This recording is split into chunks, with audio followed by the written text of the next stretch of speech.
Last week we took a look at The Shining, and since the sequel has been released, or it's about to be released, or whatever, we thought it only appropriate that we take a look at the most horrific, terrifying, and utterly soul-destroying film of all time.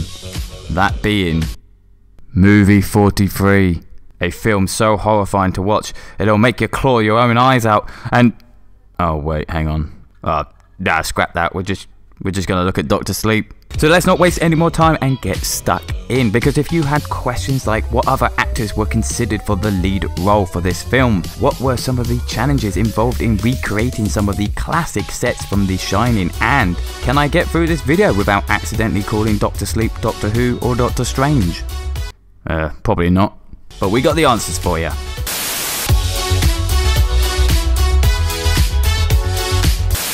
Oh, would you look at that, it's number 1.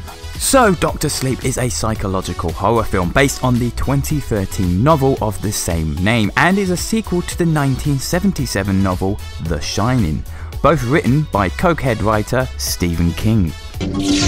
I'm gonna scare the hell out of you. The film is set several decades after the events of The Shining and combines elements of both the novel and the 1980 film adaptation directed by Stanley Kubrick.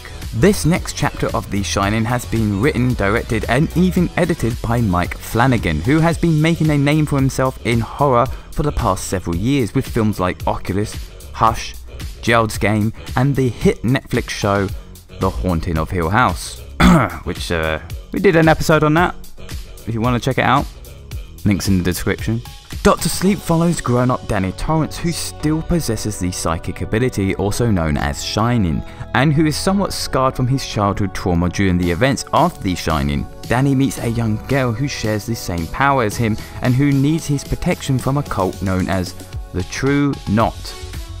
That's a dumb name. Who prey on children like her with powers in order to remain immortal. Number 2.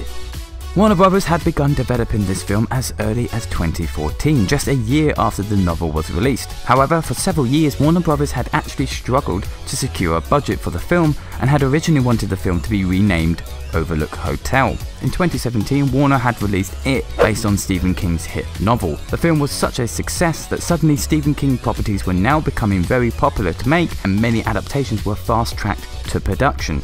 And Dr. Sleep happened to be one of those projects. Because money, baby. Ooh, it's number 3. The idea for the novel of Dr. Sleep first came to King when he was at a 1998 book signing, when somebody asked him what happened to Danny. In 2009, Stephen King had posted a poll on his website asking visitors to vote for which book he should write next, either Dr. Sleep or the next Dark Tower novel. Voting ended on December 31st, 2009, with the Dark Tower novel receiving a total of 5,812 votes, while Dr. Sleep received 5,861 votes, winning the poll. Oh, number 4.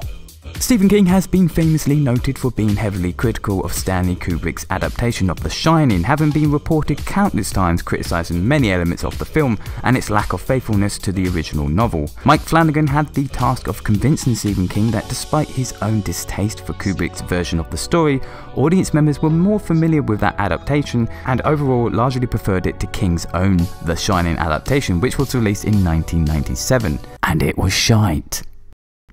As such, this film acts as a sequel to Kubrick's version of The Shining, with some direct references within the film.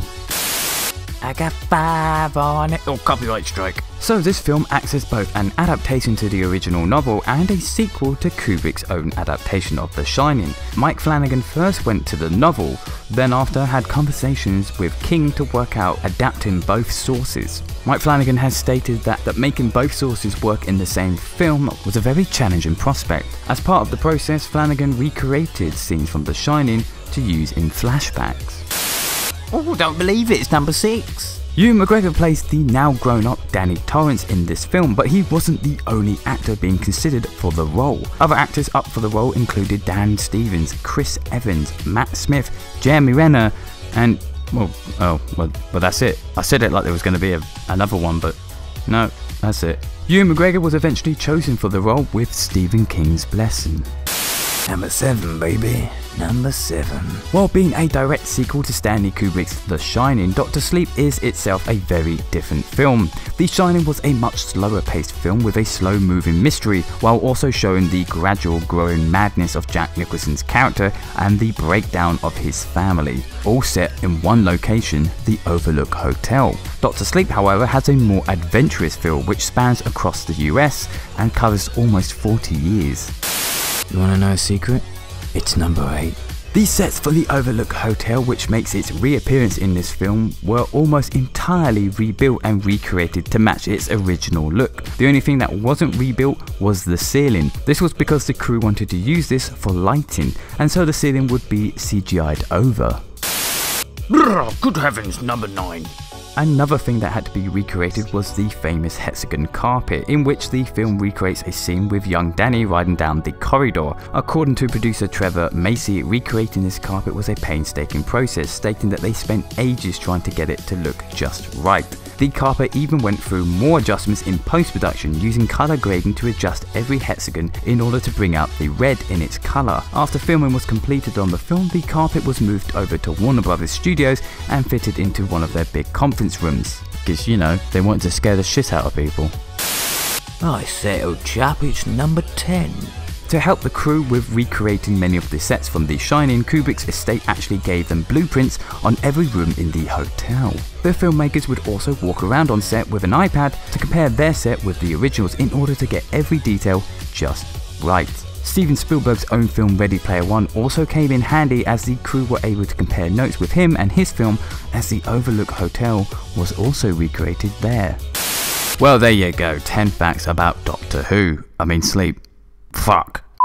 So if you've seen this film, let me know down below your thoughts on the movie. And if you like this, then why not check out our other Film Facts videos. They cover both film and TV. And if you want to help support the channel and you don't want to miss out on anything, then why not consider subscribing and hitting the bell thingy to stay notified. And of course, do the like and share business if that's your cup of tea. But thanks for watching, guys.